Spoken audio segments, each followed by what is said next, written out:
눈도 떠보지 않습니다. 아예 저들의 상황하고는 전혀 관계없는 그러한 세계를 제가 전파하기 때문에 그들에게는 복된 소식이 아니었었습니다. 귀찮은 소식이었었습니다. 가는 곳마다 박대를 당하고 깡패들이 그 24인용 천막을 불로 태우겠다고 늘 협박을 하고 고난을 겪었습니다.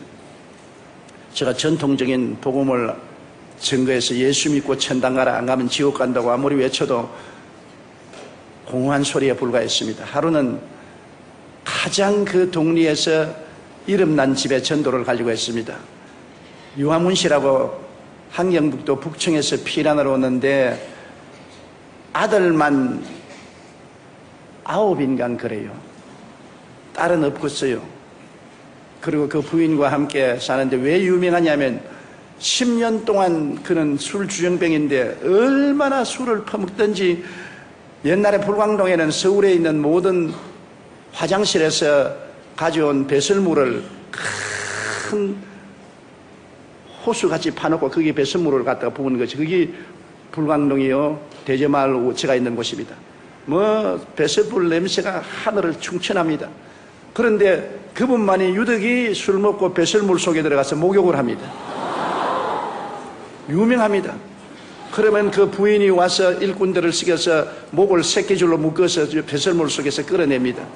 끌어내가지고서 개천에 가서 물을 덮어 씌워서 씻어서 집으로 데려오는 그러한 상황이기 때문에 유명하죠. 그리고 그 아들들은 전부 신발을 닦거나 나무 물건 훔치는 삶을 사는 대표적인 가난하고 굶주리고 소외되고 버림받은 가정입니다. 그런데 기도를 하고 그 집에 전도를 가겠다고 각오를 하고 찾아갔어요. 바로 찾아가서 문을 두드리는데 토담집인데 흙집입니다. 흙으로 지은 집에 조그마한 집이니까 요 사이는 그런 집 없어요. 기념관에 가봐도 못 찾아요. 그런 아주 가난한 집인데 다 무너져가는 집에 문을 두드리니까 그 부인이 문을 탁 여는데 얼마나 여겼던지 피골이 상접했어요. 누구요? 그래서 나는 저 이웃 마을에 교회를 개척하는 전도사인데 예수 믿고 천당 갑시다. 그러니까 나를 탁 누려보더니만 눈이 이글이글하게 분노가 꽉 들어찼어요. 나 천당 애인가? 그래. 왜 천당을 안 갑니까? 예수쟁이 모두 거짓말쟁이. 천당 애인가?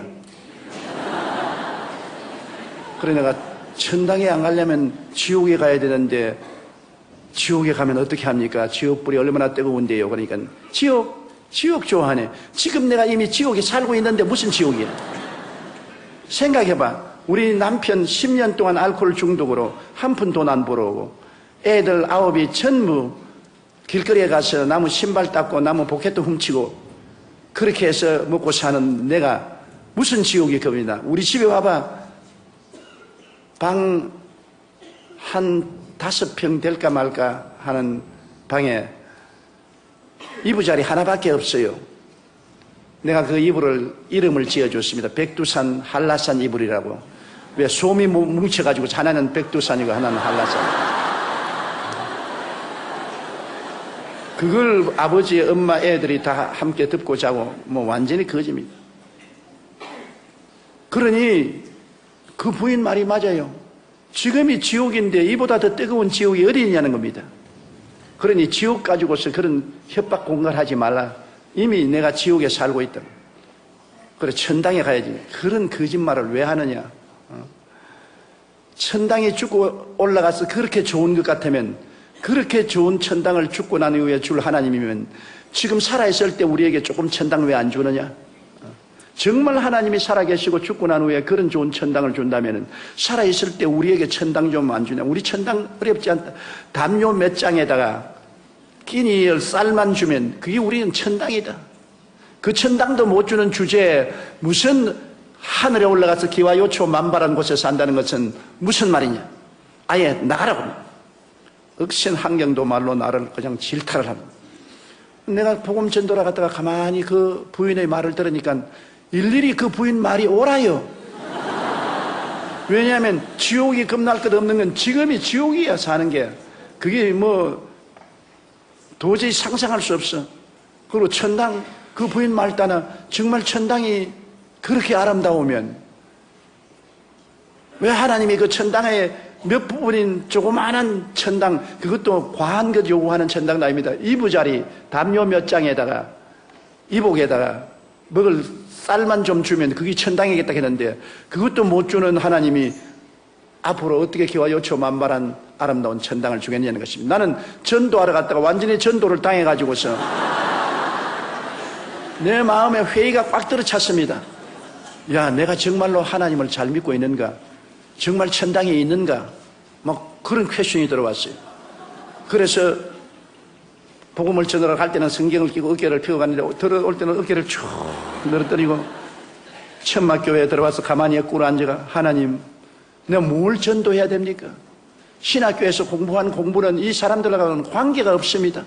너무나 헐벗고 굶주리고 절망이고 병들은 사람에게 회개하라 천국이 가까워왔다 해봤자 소용이 없는데 이래가지고서 내가 무슨 목회를 하겠습니까? 그리고 나도 이제 그 여자 말을 들어보니까 나도 천당이 희미합니다. 정말이지 하나님이 살아계시면 이 땅에 살 동안에 천국을 좀 주셔야 안 되겠습니까?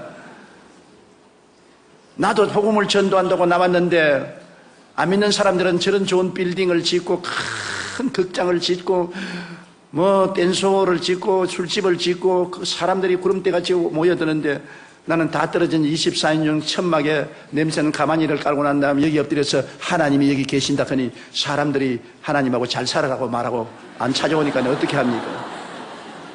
저도 혼돈이 꽉 들어찼어요.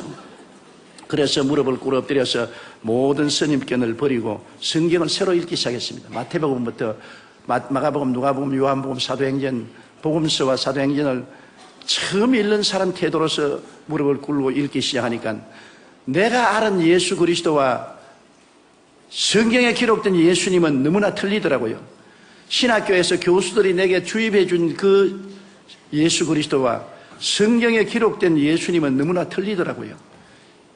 성경에 기록된 예수님은 천당에 대한 이야기를 한 것이 아니라 가는 곳마다 천당을 나누어 주고 계시더라고요.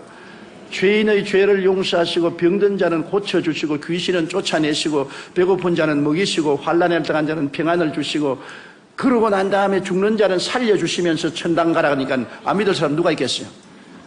예수님은 천국에 대하여 이야기하는 것이 아니라 천국을 나누어 주시는데 나는 천국에 대한 이야기만 하지 나누어 주지 못하니까 나로서는 도저히 감당을 못할 일인 것입니다.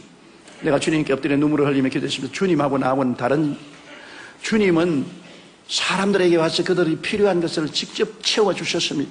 죄인에게는 용서를, 외로운 자원에게는 평안을, 가난한 자에게는 먹을 것을, 죽는 자는 살려주고 병든 자는 고쳐주시고 귀신은 쫓아내주시고 살아있는 그리스도를 전했는데 나는 역사적인 그리스도를 전하고 천당을 줄 수 없는 사람이 되었으니 어떻게 합니까?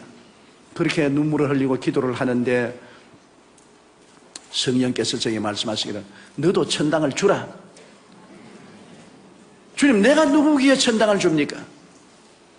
주님, 도저히 나는 못합니다. 그러니까 네가 잘못되었다.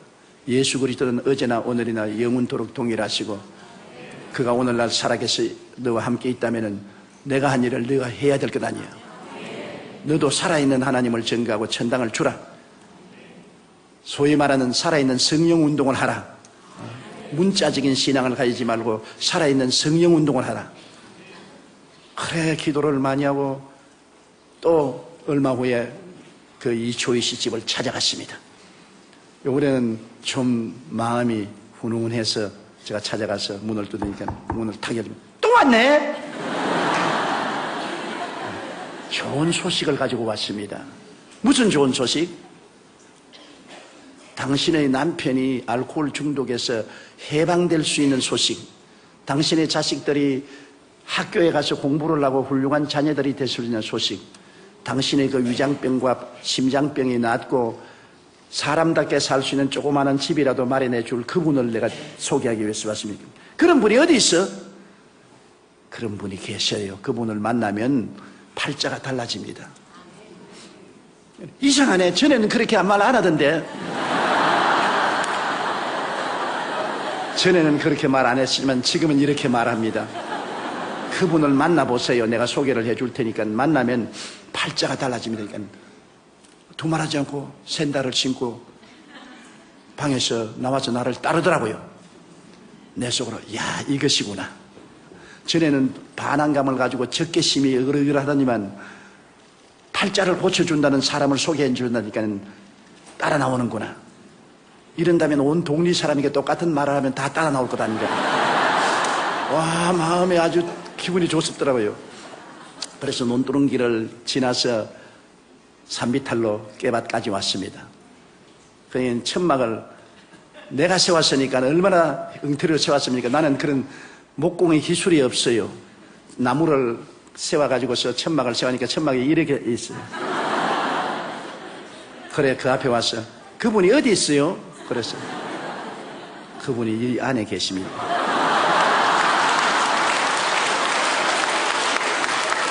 그러니까 천막을 이렇게 들쳐서 안을 들여다보니 가만히 깔아놓고 강다는 흙을 이렇게 두어 놓고 사과 상자 하나 세워놓고 있어요. 그 다음에는 천막을 내리더니만 나를 쳐다보더니 웃는데 배꼽을 잡고 깔깔 웃더니만 그 다음에 말이 장관입니다. 날 보고 지 팔자나 내 팔자나 한 가지는.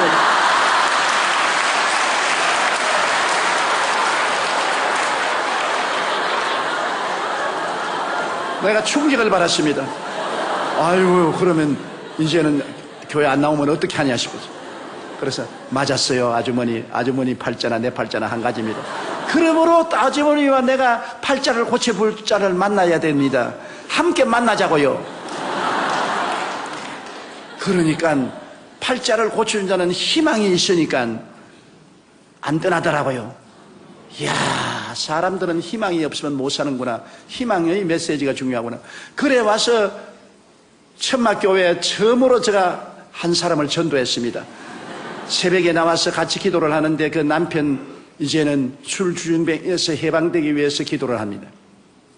교인들 다 합쳐봤자 한 10명 안 되는데 모여서 기도를 하는데 이 남편이 술이 착 취해가지고서 우리가 기도하는데 와가지고서 너희들이 나 술 안 먹게 하려고 기도한다고. 그날부터 술 맛이 얼마나 좋은지 말도 못해. 아주 여러분의 기도가 내 술안주야. 막 온 천막이 막 술 냄새가 확 납니다. 그러면서 술을 취했으면서도 그런 소리를 하면서 앉아있어, 천막교회. 그러니 내가 낙심이 얼마나 됩니까? 나는 그 사람이 싹 해방될 줄 알았는데 술 맛이 더 있다 하는 바람에 기도를 하면 술 맛이 더 있으면 어떻게 하느냐. 그래도 불구하고 그 술이 만취가 되어서 그때부터는 교회에 나와요.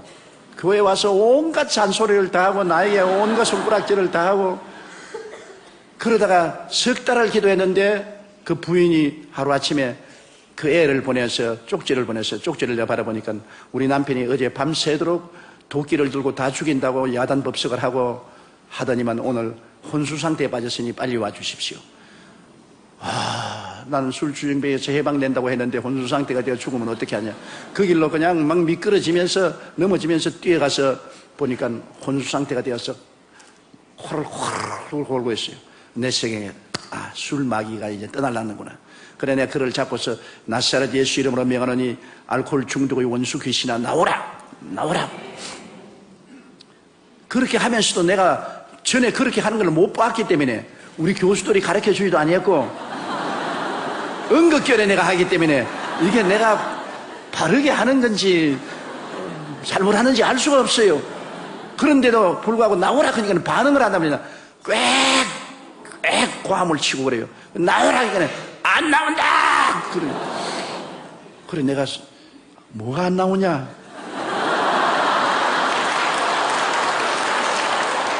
알 수가 없어요. 이 사람이 나온다 그런지 안 나온다 그런지 진짜 귀신이 있어 안 나온다 그런지 알 수가 없더라고요. 그러다 막 대놓고 나오라고 하니까 나중에 내둥그러지더니만 그때 이후로 술을 끊어버리고 완전히 변화가 돼요.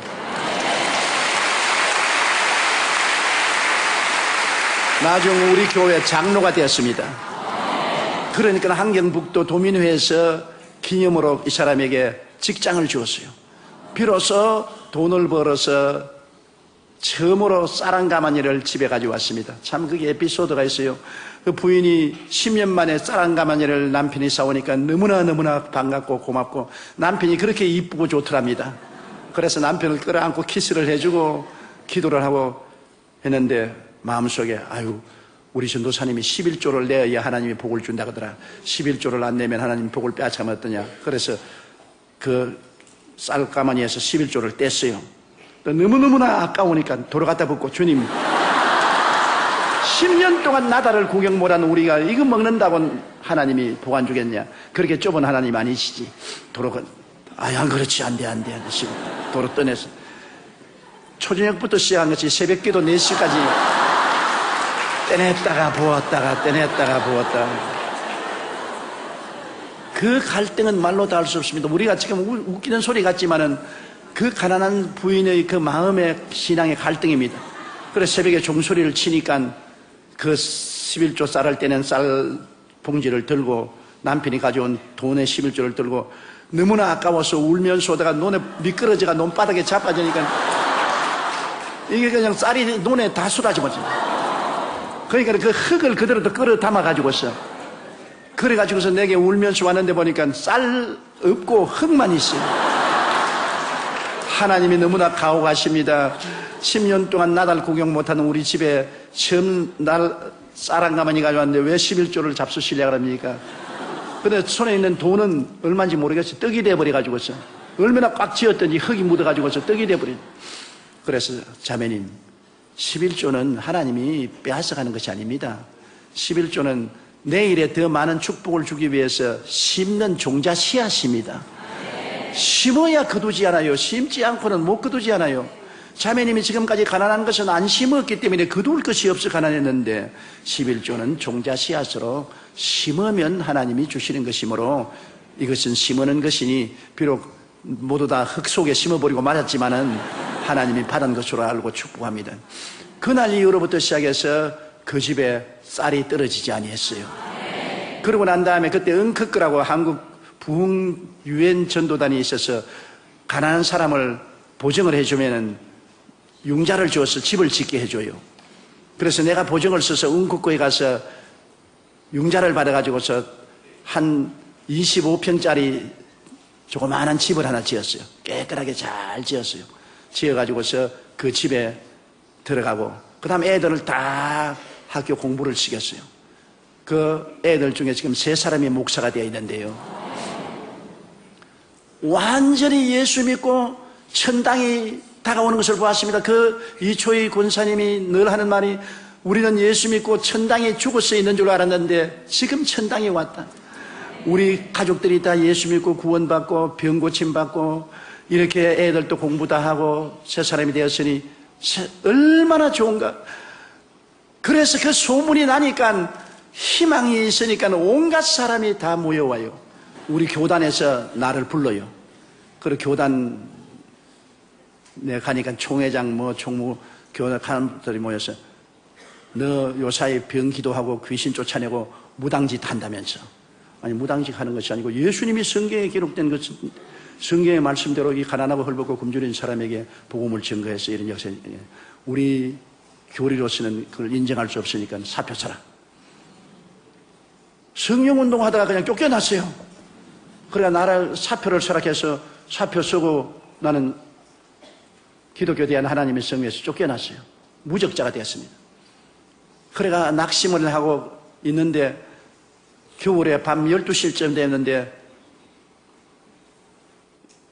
이 천막에서 사람이 와서, 어떤 안진뱅이가 하나 와가 목사님을 전도사님을 찾는다 그랬어요.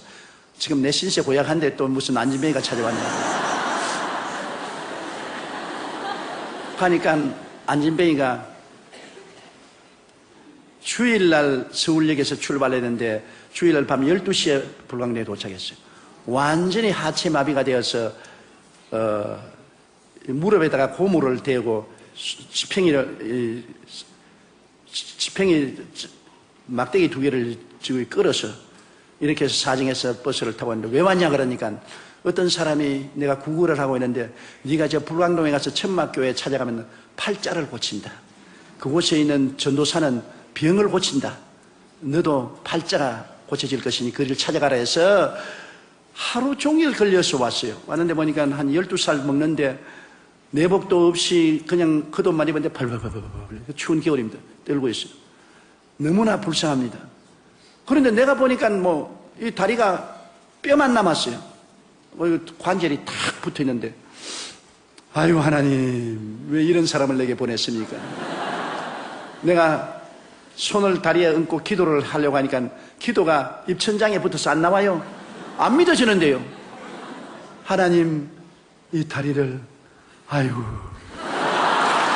고쳐주시옵소서. 나을 가능성이 없어요. 그래서 야 너 낫겠느냐? 나는 나을 줄 믿고 좋았는데요. 전도사님 날 버리지 말아 주십시오. 그럼 이 사람의 믿음을 좀 얻어야 되겠다고. 그래서 강단으로 나가서 엎드려가 하나님 아버지 내가 병자위에 기도했지만 저런 건 처음 봤는데 내가 믿음이 안 생깁니다. 도저히 안 생기니까 하나님이 직접 고치세요. 날 보고 고치라고 하지 마세요. 나 못 고칩니다. 나 못합니다. 그러고 부러지기 시작하는 것이 제가 눈물을 흘리고 1시간이 넘도록 그냥 기도를 하는데 온몸이 뜨거워지고 방언으로 막 기도를 하고 온몸이 뜨거워지고 그러다 보니까 마음의 믿음이 자꾸 들어오는데 뭉게구름같이 믿음이 피어오르는데 나중에는 내 생각에 내 손으로 이렇게 밀면 지구가 밀릴 것 같아요. 그래서 내가 그 아이에 가서 지금 이정부 박종선 목사님이 그때 청년회 회원으로서 철야 기도를 하고 있는데 그 사람하고 또 조병호 목사라고 그도 목사님인데 그분도 청년인데 그 애를 어깨를 잡아냈어요. 잡고 난 다음 제가 무릎을 안수하고 이렇게 기도를 하는데 내 마음속에 뭘 기도할 거냐 그걸 딱 펴버리라 그래요. 내가 무식하고 모르니까 범잡는다고 막 이 무릎을 무너진다 내 온 힘을 가지고 올라서 누르니까 뼈가 딱딱 크니까 얘가 와 이거 엄마 사람 잡네 그러더라고요. 그래도 그 소리를 귀에 들으면서도 뭐 너무 내가 믿음이 생기니까 이 무릎을 떼가지고 와서 갖다 붙이면 붙일 것 같아요. 그래 눌러버리니까 무릎이 탁 떨어져 덜렁덜렁 하더라고요. 그런 거를 내가 탁 들어 올리니까 다리가 덜렁덜렁 하더라고요. 하는 거를 나사렛 예수 이름으로 명하느니 걸어라 확 밀어버리고 돌아섰다고요.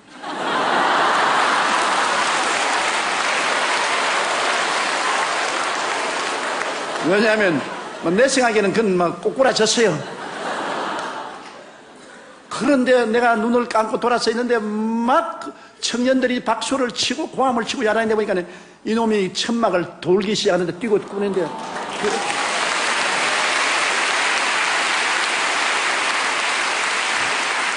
미문가의 안진뱅이가 베드로와 요한의 은혜로 일어선 것과 같이 걔가 그 다음 일어나가지고서 온 동리를 다 다니면서 말한 거예요. 나 안진뱅이인데 일어났다고. 그러니까 순식간에 우리 천막이 안진뱅이, 절름발이, 중풍병자, 폐병 환자 수용소가 되었었어요. 교회가 아니라 모두 병든 자, 가난한 자, 굶주린 자 이런 사람이 모였는데 회개하고 통성기도하고 성령이 와서 방언을 하지요. 그 다음 병정자가 낫지요. 하나님 기적이 일어나지요. 그러면서 나의 신학이 형성되기 시작했습니다. 사람의 신학이라는 것이 그 삶의 환경이 신학을 만들어내는 것입니다. 똑같은 예수님도 부자가 보는 예수님과 가난한 사람이 보는 예수님이 다르게 보는 것처럼 내가 그때 비로소 인간은 재난을 당한 존재구나. 아담과 하와가 처음 지음을 받았을 때는 하나님이 정말 영혼이 잘됨같이 범사에 잘되며 강건하게 했는데 타락할 때 3대 재앙을 만났구나. 영적으로 죽었지요. 그 다음 범사의 저주를 받아서 땀을 흘려 먹고 사는 가난이 왔지요. 그 다음 너는 흑인이 흑으로 돌아가라. 흑으로 돌아가자니까 병들어서 죽지 않아요. 아담과 하와가 타락한 것은 3대 재앙이다. 그런데 예수님이 오셔서 십자가에 못 박인 것은 3중 축복을 가져왔다. 그 십자가에 못 박여 피를 흘리심으로 일생에 우리 죄를 다 청산하신다. 죄의 값을 고통을 통해서 다 갚았다. 그가 저주를 바람으로 율법의 저주에서 해방시켰다. 갈라디아서 3장 13절에 그리스도께서 우리를 위하여 저주를 받으사 율법의 저주에서 우리를 속량하였으니 기록된 바 나무에 달린 자마다 저주 아래 있는 자라 하였음이라. 이는 아브라함의 복이 이방인에게 미치게 하리 함이라. 예수님께서 아담에게 내린 그 모든 저주를 십자가에 매달려서 다 청산하셨다. 그 다음에 제가 채찍에 맞음으로 너희가 나음을 입었다. 그리스도께서 우리 연약한 것을 친히 담당하시고 병을 짊어지고 가셨고 그가 채찍에 맞음으로 너희가 나음을 입었다. 병 고침을 받았다. 그래서 제가 그때 내 기초적인 신학이 형성된 것은 인간은 타락함으로 3대 재앙에 봉착했는데 십자가를 통하여 삼중 축복을 받아 전인 구원을 얻게 되었다. 사랑하는 자여 내 영혼이 잘됨같이 범사에 잘되며 강건하기를 간구하노라. 우리는 여태까지 영혼 구원만 말했는데 영혼 구원만이 아니다. 시편 103편 오늘 읽은 말씀대로 내 영혼아 야훼를 송축하라. 내 속에 있는 것들아 다 그 성으로 송축하라. 내 영혼아 야훼를 송축하며 그 모든 은택을 잊지 말지어다. 사람들이 다 잊어버리고 있어요. 제가 내 모든 죄악을 사하시며 내 모든 병을 고치시며 내 생명을 파멸해서 구속하시고 인자와 긍휼로 관을 씌우시며 좋은 것으로 내 소원을 만족케 하사 내 청춘으로 독수리같이 새롭게 하시는도다. 하나님께서 잊지 말라고 하는 은택인 것입니다. 그래서 제가 그 단순한 신학이 정립되므로 놀라운 용기와 힘을 가지고 그 사람들에게 복음을 전하기 시작한 것입니다. 우리는 아담 안에서 3대 재앙을 만났으나 예수 그리스도 안에서 3중 축복을 받았다. 여러분 와서 회개하고 성령 받고 방언말하고 하나님 은혜로 충만하면은 그 다음에는 하나님이 범사에도 축복을 주어서 저주를 제함으로 손으로 하는 일에 복을 주시고 병 낫는다. 단순하지요. 그러나 그 복음을 통해서 1958년도에 개척을 했는데 1961년도에 500명의 교인이 되었습니다. 그 500명의 교인들이 다 나가서 직장을 구하고 직장을 얻고 장사를 하고 술을 마시지 않고 방탕하지 않냐고 잘 살게 돼서 그 사람들이 모여서 땅을 사고 교회를 지을 수 있게 만드는 것입니다. 나는 한 동리가 예수 그리스도의 삼중 축복의 복음을 듣고 변화되는 것을 봤었습니다. 그 조그마한 동리가 완전히 변화됐어요. 예수님이 점령을 해버려야지. 1964년도 하루 저녁에는 설교하다가 설교 중간에서 쓰러졌죠. 막 심장이 그대로 막 뛰다가 그냥 딱 멈춰버린 거예요. 그래서 내가 강단에 쓰러졌습니다. 쓰러지니까 교인들이 절단 강단이 났죠. 교회 한 3,000명이 꽉 들어차 있는데 그 앞에서 설교하다가 말고 쓰러져 큰 대자로 들어 누웠으니까 이게 왜 말입니까? 보통 목사 같으면 괜찮은데 한참 성령 운동하고 그냥 방언하고 병과인 기도하고 귀신 쫓아내고 하는 사람이 그 모양이 되었으니까 내가 쓰러지면서 말하기를 하나님 사무실에서 쓰러지게 하시지 왜 강단 앞에서 쓰러지게 하십니까? 그게 내가 마지막 기억입니다. 점잖하게 좀 쓰러지게 만들어주지 아니하시고 이렇게 하십니까? 그래서 적십자 병원으로 싣고 갔어요. 그래서 적십자 병원에서 나를 조사를 하더니만 어디에 손댈 것이 없다는 겁니다. 영양실조에다가 심장이 아주 나쁘고 그 다음에는 치질에다가 아주 폐병도 낫지 않는다가 신경쇠약에다가 어디에 손댈 것이 없다. 당신이 이렇게 하면 얼마 안 해서 죽는다. 목회 그만두라. 그래서 집에 들어가서 들어 누웠는데 엘리베이터를 타고 끝없이 밑으로 떨어지는 그런 감정입니다. 도저히 견딜 수가 없는 고통입니다. 그래서 내가 주님께 주님 있어요. 나는 이제 목회를 할 수가 없습니다. 이대로 죽을 수도 없고 너무나 원통합니다. 주님이 왜 다른 사람을 다 고치면서 나는 안 고쳐줍니까? 울어도 대답 없는 이름이요. 부르다가 내가 죽을 이름이요. 다른 사람 위해서 기도하면 성령께서 암이 나았다, 절름발이가 나았다고 내게 말씀을 해주세요. 근데 내 병은 말하면 말씀을 안 해주시는 것이 침묵입니다. 아무리 부르짖어도 나는 병이 안 낫습니다. 그러나 다른 병은 왜 그렇게 잘 낫는지 몰라요. 그러니까 하나님께서 제보고 말씀하기는 이제는 네가 목회를 하지 말고 교인들을 세워서 목회를 하라. 그래서 여러분 구역 조직은 제가 원조입니다. 주일날 여러분 내가 설교를 하는데 겨우 와가지고서 그때 7분 설교를 했어요. 서대문에 나왔는데 서대문에 2,000명 하는 교회에 10,000명이 넘게 나왔어요. 그런 가운데도 성령 운동하니까 막 교인들은 막 구름대같이 모여오는데 나는 죽을 판이거든. 그래서 내가 성경에 바울이 말한 거, 사망은 내 몸에서 역사하고 생명은 너희 안에서 역사한다. 나는 죽어가는데 생명의 역사는 성도들에게 더 일어나는 것입니다. 그래서 내가 보통 7번 설교를 했는데 3번 설교하고 들려서 사무실에 들어간, 설교하다 쓰러지고 결혼 예식을 집행할 수가 없어요. 왜냐하면 신랑 신부 앞에서 잡아자려 하기 때문에. 막 될 수 있으면 짧게 말을 하기 때문에 5분 만에 결혼을 끝마치는 것입니다. 그리고 장례식을 하기가 얼마나 겁이 나냐면 무덤 앞에 구덩이에 내가 먼저 떨어지려고 하는데요. 관이 내려가기 전에 내가 자꾸 떨어지려고 한대요. 그 괴로움은 말로 다 할 수 없습니다. 그 괴로움은 말로 다 할 수 없습니다.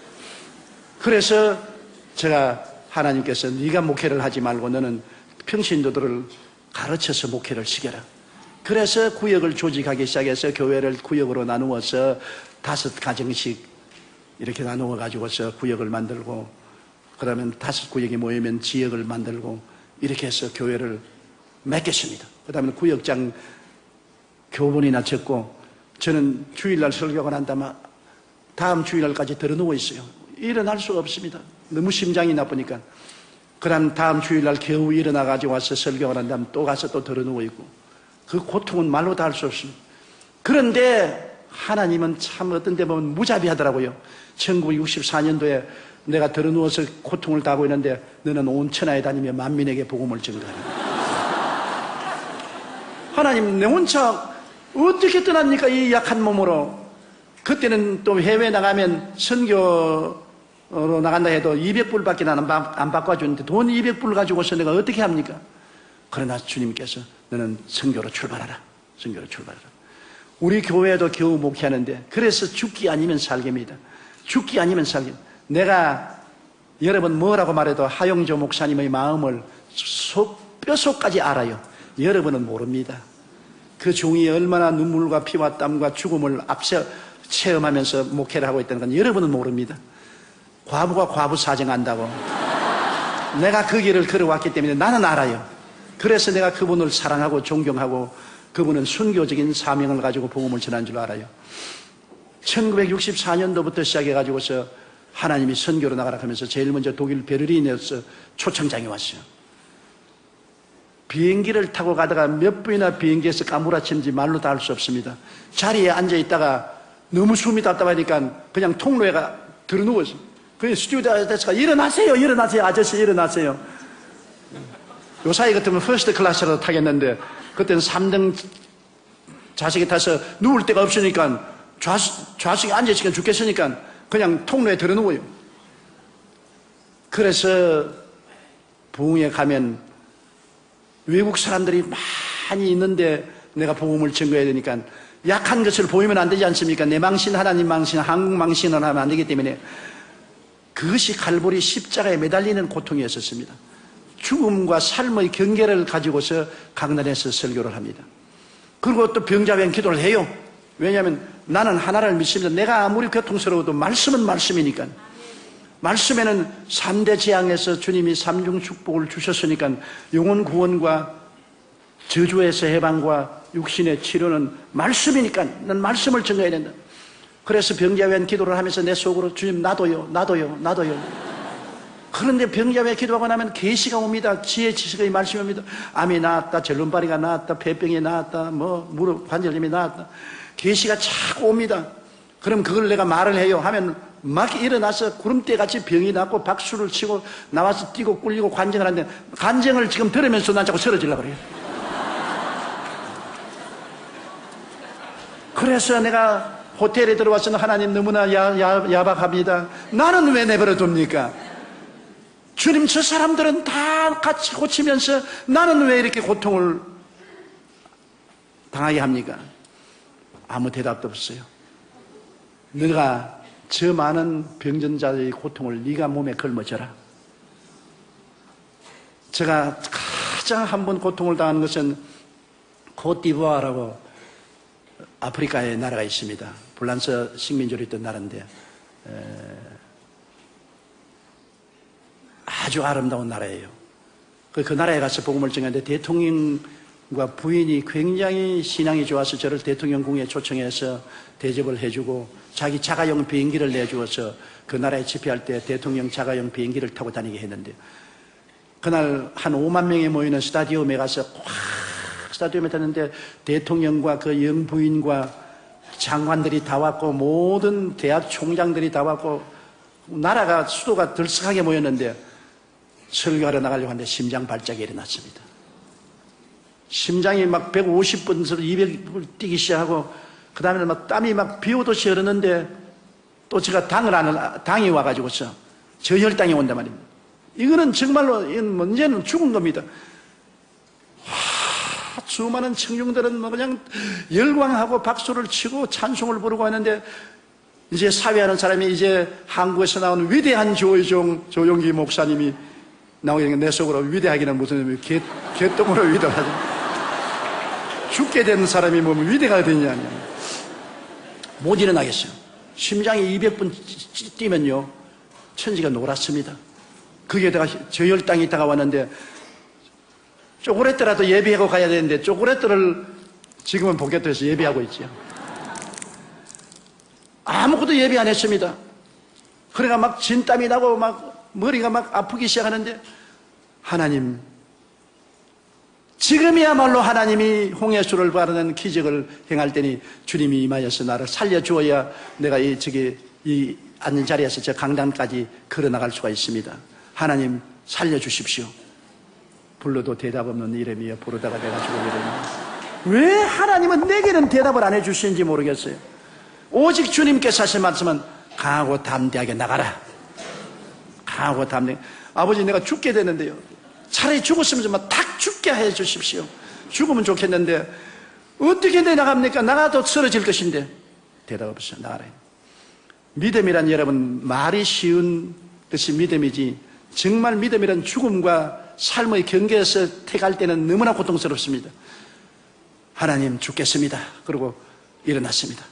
일어나가지고서 믿음으로 눈 감고서 걸어나가는데 계속 걸어나가서 그 많은 청중 앞에서 내가 기운이 너무나 없으니까 여러분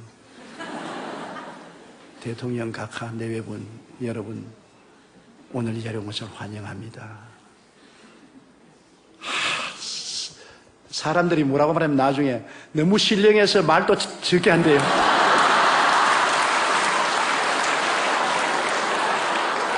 사람을 갖다가 이렇게도 해석하고 저렇게 해석하는데 나는 말을 못해가지고서 겨우 죽는 소리를 했는데도 신령해서 그렇게 적은 소리를 하는 겁니다. 아주 강단을 잡고 땀을 뻘뻘 흘리면서 기절 안 하려고 정신을 가로모아서 그것도 또 한국말로 말하면 그냥 하겠는데 영어로 해야 되니까 또 단어를 기억해야 되지 않습니까? 그러니 그 괴로운 가운데서 그걸 한 30분 동안 설교를 겨우 마치고 회개할 사람 여러분 중에 회개할 사람 나오시오. 그러니까 세상에 수천 명이 나옵니다. 수천 명이. 그러니 하나님이 하시는 일은 사람이 해석을 할 수 없어요. 그래 나와서 그 사람들 죽기로 인도하고 난 다음 또 병자회 기도했는데 왔다 그냥 안진뱅이가 일어나고 크라찌를 내 던지고 나오고 그냥 뭐 눈 안 보이는 사람이 눈을 보고 그래서 내가 서서 하나님 나도요. 근데 나는 하나님이 지나쳐 보려고 안 해주시더라고요. 그래야 그곳에서 내가 내 일생의 가장 어려운 위기를 믿음의 능력으로 이겨낸 것입니다. 그래서 제가 49년이 언제 몇 년이면 인생 50주년에 저는 목회를 졸업하는데 49년에 매일매일을 기적으로 살고 절대로 다음 주일에 내가 선다는 보증이 없었습니다. 이번 주일로서 나는 마지막이고 이제는 죽을 것이다. 그렇게 내일을 기약하지 못한 것이 49년간 강단을 비우지 않고 설교를 하고 세계를 115바퀴를 돌고 80여 개국을 방문하면서 복음을 전가할 수 있으니 기적 아닙니까? 그죠? 이게 기적입니다. 이게 기적이에요.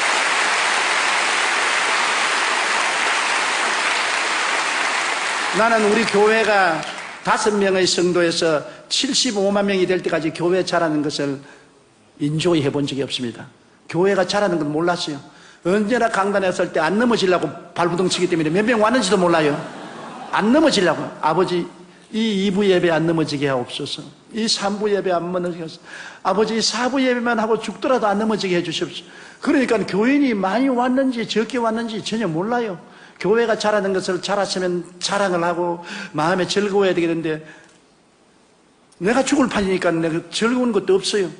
그렇기 때문에 여의도 순복음교회 75만 성도가 된 것은 하나님이 했지 제가 한 것이 아닙니다. 절대로 제가 한 것입니다. 이건 내가 겸손해서 하는 말이 아닌 것입니다. 절대로 내가 한 것이 아닙니다. 나는 할 수가 없어요. 하나님의 성령이 역사하셨죠. 저는 매일 강단에 설 때 성령님 나가십시오. 성령님을 인정합니다. 환영합니다. 모셔드립니다. 의지합니다. 성령님, Let's go, dear Holy Spirit. 성령님이 안 붙들어 주시면 나는 죽어요. 나는 못해요. 그렇게 한 것이 49년을 했으니까 내가 봐도 지금 돌이켜보면 너무 큰 기적입니다.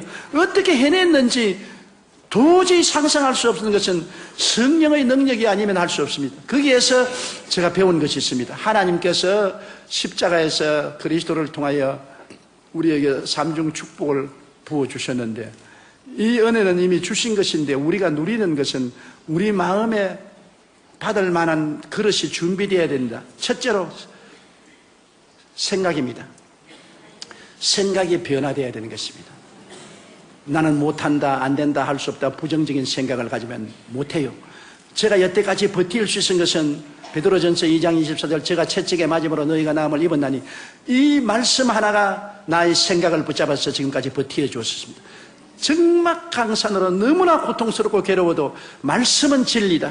제가 채찍에 맞음으로 너가 나음을 입었다. 나는 이미 과거에 나음을 입었다. 지금은 나아가는 과정이다. 나는 지금 이렇게 괴롭지만은 이 말씀이 나았다고 해서 나는 나았다. 눈에는 아무 증거 안 보이고 귀에는 아무 소리 안 들리고 손에 잡히는 것 없어도 성경에 말씀하기를 제가 채찍에 맞음으로 너가 나음을 입었나니라고 했으니 내가 나았다. 내가 나았다. 그런 마귀가 와서 말합니다. 마귀는 몰라. 온 전신이 병투성인데 나 이미 하나님 편에서 볼 때는 내가 나았는데 지금 나아가는 과정이다. 그랬는데 최근에 와서 내가 한번 텔레비를 보는데 하영주 목사님 설교를 들으니까 은혜는 과거에서 이미 다 속하고 믿음은 현재 속에다.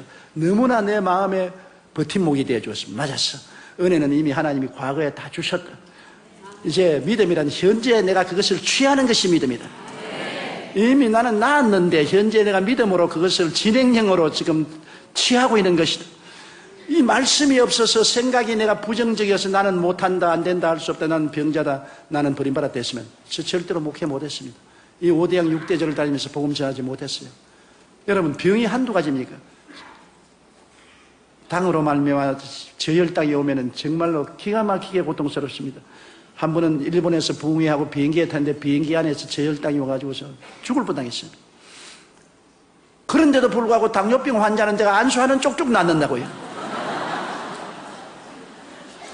그 다음에는 또 제가 파킨슨 병이 와가지고서 온몸이 떨리기 시작합니다. 그러니 병주머니예요. 그런데 하나님께서 영광을 받기 위해서 나에게 지극히 약하게 만들어 놓으시고 하나님의 은혜가 와서 건강한 사람 10배, 20배 더 일을 하게 만들어낸 것입니다. 나하고 같이 부흥회 해외 출장을 가서 집회를 하면은 돌아오면 나 같이 간 장로님과 교회 종들은 다 늘어집니다. 일어나서 며칠 일어나지를 못해요. 누워서. 나는 그 이튿날 또 예배 인도하러 나옵니다. 하나님께서 은혜로 그 약함을 극복하게 만들어 주신 것입니다.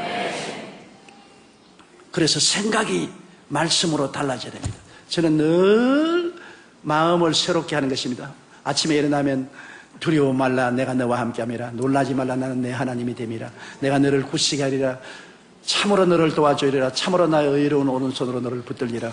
이사야 41장 10절을 언제나 외우고, 그 다음에는 시편 91편을 외웁니다. 하나님은 나의 피난처여, 나의 요새여, 나의 의리하는 하나님이니 제가 나를 제사장꾼의 오물에서와 극한 연병에서 건지실 것입니다. 그가 그 깃으로 나를 덮으시니 내가 그 날개 아래 거하리로다. 그의 진실함은 방패와 손방패가 되니 밤의 놀램과 낮에 흐르는 살과 흑암 중에 행하는 연병과 백주에 황폐케 하는 파멸을 두려워하지 아니하리로다. 긍정적인 말씀을 자꾸 외웁니다. 어찌한지 긍정적으로 내가 생각해야지 부정적으로 생각하면 나는 죽습니다. 그러므로 하나님의 은혜는 여러분이 말씀을 통해서 긍정적으로 생각할 때 여러분에게 임하시는 것입니다. 말씀을 통하지 않고는 긍정적이 될 수가 없어요. 성경 말씀만이 여러분을 긍정적으로 생각할 수 있도록 만들어주는 것입니다. 말씀이 생각을 변화시켜 주는 것입니다. 둘째로 여러분 자화상을 올바르게 가져야 됩니다. 사람들마다 자기가 거울을 들여다보듯이 영적으로 자화상을 가지고 있는 것입니다. 자기가 어떠한 사람인 것을 늘 바라보고 있는 것입니다. 나는 못난 사람이다. 나는 힘없는 사람이다. 나는 패배자다. 실패자라고 자기를 보고 있는 사람은 절대로 성공하지 못합니다. 자화상이 강해야 되는 것입니다. 자화상이 그리스도 안에서 변화되어야 되는 것입니다. 그러므로 이 자화상은 십자가에서 저는 늘 내 자화상을 서로 바랍니다. 십자가가 나의 새로운 거울입니다. 나는 용서받은 의인이다. 나는 그리스도를 통해서 거룩하고 성령 충만한 사람이다. 나는 예수 이름 가운데서 치료받은 사람이다. 나는 아브라함의 복은 받은 사람이다. 나는 부활 영생 천국인이 되었다. 나는 이런 사람이다. 나는 이런 사람이다. 나는 절대로 낭패와 실망을 당하고 좌절과 절망한 사람이 아니다. 나는 용서받은 의인이다. 나는 성령 충만한 사람이다. 채찍에 맞음으로 나은 사람이다. 나는 축복받은 사람이다. 부활 영생 천국을 얻은 사람이다. 이런 사람이다. 이런 사람이다. 내 자화상을 언제나 아름답게 성경 말씀대로 바라보고 하나님 나는 이런 사람이니 이런 사람에 합당한 은혜를 주십시오. 자화상을 늘 강화시키는 것입니다. 여러분 언제나 하나님이 사용한 사람은 자화상이 뚜렷한 사람을 사용한 것입니다. 그 다음에는 믿음인 것입니다. 믿음이라는 것은 제가 여러분들 말씀드렸지만 믿을 만한 기분이 생겨서 믿는 것이 아닙니다. 뭐 불이 왔다 갔다 하고 마음이 뜨거워지고 몸이 진동하고 해서 믿음이 생긴다. 저는 믿음은 선택입니다. 극한 상황에서 절망을 택하지 않고 믿음을 택하는 것이 믿음인 것입니다. 믿음이란 여러분에게 주어진 오장육부 사지백체와 같습니다. 예수 믿을 때 믿음을 주셨어요. 믿음은 선택인 것입니다. 베드로가 물 위를 걸어갈 때 주님이 오락해서 걸어갈 때 그가 파도와 바람을 보고 빠졌습니다. 예수님을 바라보고 갈 때는 걸어갔는데 예수님에게서 눈을 돌려 바람과 파도를 볼 때는 물에 빠져들어갔습니다. 선택이지요. 예수님을 바라보는 것을 선택했을 때는 걸어갔는데 바람과 파도를 바라보는 것을 선택했을 때는 그가 빠졌습니다. 여러분 예수님을 바라보고 믿음으로 갈 때 분위기가 믿을 분위기가 아니었습니다. 바람 치고 파도 소리 나고 물보라 치는데 믿을 기분이 납니까? 그럼에도 불구하고 예수님을 바라보고 믿으면 기적이 일어난 것입니다. 백부장 야이로는 예수님을 모시고 딸 고치러 가는데 정들이 와서 딸이 죽었다고 말했습니다. 온 전신이 떨리고 무릎이 벌벌 떨리고 주저앉고 있습니다. 믿을 기분이 안 납니다. 기분으로 믿으면 절대로 그 야이로가 믿을 기분이 안 납니다. 그럴 때 예수님이 두려워 말고 믿기만 하라. 믿음을 택하라는 것입니다. 두려움이 있지만 믿음을 택하라. 야이로가 믿음을 택하니까 그 딸이 살아난 것입니다. 저에게는 믿음이란 사치품이 아닙니다. 분위기가 좋고 로맨틱하고 아주 마음이 편안하고 믿을만하다. 아닙니다. 억센 바람 불어오고 좌절과 절망이 파도처럼 쳐오고 죽었다고 생각하고 기분이 지금 안 생겨도 성경의 말씀했으니까 그대로 믿는 것입니다. 그래서 제가 늘 하는 말은 살든지 죽든지 흥하든지 망하든지 성하든지 쇠하든지 나는 주님 말씀대로 믿습니다. 믿다가 죽어도 좋아요. 어제 하영조 목사님 말씀하기를 죽을 만하면 칵 죽으라 그러더라고요. 그래서 내가 어제 우리 집 사람이 가서 하 목사 말하기를 죽을 만하면 칵 죽으라 그러더라. 죽는 건지 여러분 겁날 것 없습니다. 죽으면 천당 갈 테니까 죽으면 겁내지 말고 죽으면 돼요. 믿음이라는 것은 아무 눈에 아무 증거도 없고 귀에 들리는 소리 없고 손에 잡히는 거 없고 감각이 없어도 믿음을 선택하는 것입니다. 나는 믿기로 작정을 했다. 그러면 기적이 일어나요. 나 보세요. 믿을 만한 기분이 전혀 안 생겨도 믿음으로 병자 위에 기도하면 병자들이 수없이 낫는다고요. 엄청난 기적들이 일어난다고요. 어떤 데는 내가 도저히 이럴 수가 있느냐고 할 정도의 기적이 일어난다고요. 그거는 믿음의 말씀대로 하기 때문에 그런 것입니다. 믿음은 선택입니다. 마지막으로 언어라는 것은 여러분 정말로 중요한 것입니다. 내 입의 말로 내가 묶였으면 내 입의 말로 내가 사로잡힌 바 되었다고. 내가 부정적으로 말하면 부정적인 세력이 나를 묶습니다. 내가 부산에 잘하는 이제 천국 가셨지만 김성근 장로님이라고 뇌신경학계의 세계적인 권위자입니다. 미국 존 소프스킨스 대학교 교수로 있었는데 그분이 하루 나에게 아침 식사를 하면서 이런 말을 해요. 조 목사님 내 목회에 도움되는 말을 좀 해주겠다고. 뭐니까 내가 뇌 수술을 해보면은 어느 중추신경에 손을 딱 대면 모든 몸의 신경이 다 반응을 한다. 어느 중추신경이 모든 다른 신경을 지도한다. 그러므로 사람들을 변화시키려거든 말을 변화시키면 모든 행동이 따라옵니다. 어느 중추신경이 다른 신경을 지배합니다.